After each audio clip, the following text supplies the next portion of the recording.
Who would have believed it a year ago? Nigel Farage, long dismissed as a political sideshow, now stands at the centre of a potential political earthquake. Reform UK, the party mocked, ignored, and relegated to the margins, now leads the field in Westminster projections. An MRP poll by More in Common suggests Reform could win 180 seats if an election were held today. Let that number sink in. Not 5. Not 15. 180. That is not a ripple. It's a tidal wave crashing into the foundations of British politics. And it's time we stop pretending this is an anomaly or some statistical fluke. This is a revolt, calculated, brewing, and dangerously underestimated. Britain is fed up. The status quo is decomposing in real time. Labour, once heralded as the saviour from 14 years of conservative stagnation, has squandered its mandate with bureaucratic drift and cowardly half-measures. The Conservatives, in turn, offer nothing but the skeletal remains of a party too afraid to lead and too shameless to admit defeat. And into that void steps Farage, not with subtlety or polish, but with clarity, anger, and yes, with purpose.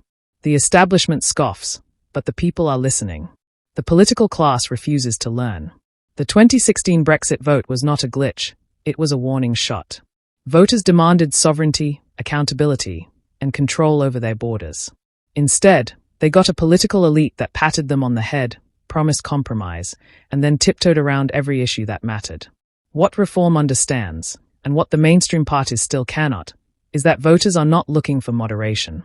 They are looking for transformation. They are looking for someone who says what they mean and does what they say.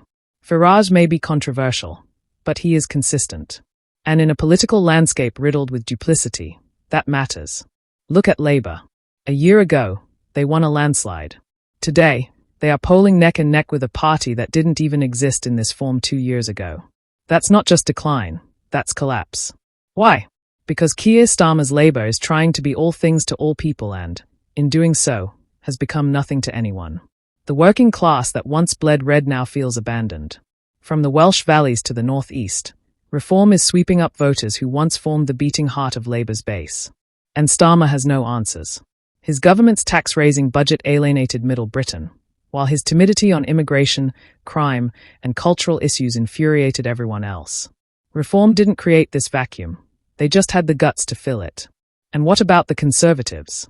Their recovery is too little, too late.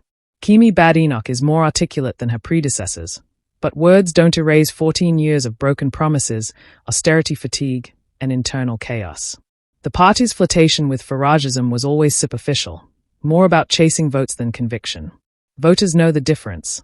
Reform is not just stealing Tory votes, it is absorbing the Tories' soul, reshaping British conservatism into something sharper, bolder, and unapologetically nationalistic. Critics will argue that Reform's surge is built on anger, not answers. But that's a lazy analysis, blind to the deeper truth. Voters aren't turning to Reform because they want to burn the house down.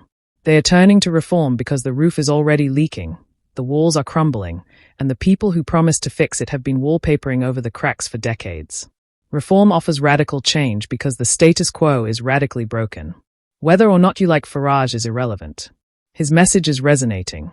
His voters aren't extremists. They're your neighbours, your colleagues, your parents. And they've had enough.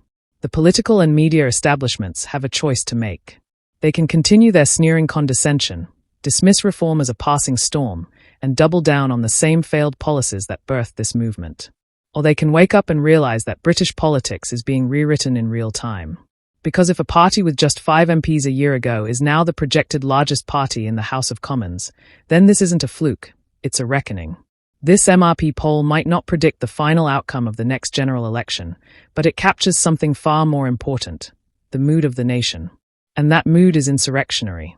Reform's rise may shock the elite, but it shouldn't surprise them. This is the result of years of political drift, institutional arrogance, and elite detachment. The people are reasserting themselves. And they are not asking for permission. Dismiss Reform at your peril. Mock Farage if you must. But understand this, the tectonic plates of British politics have shifted, and there is no going back. This isn't the beginning of the end for the old political order. It's the end of the beginning. A new era is coming. Whether you like it or not.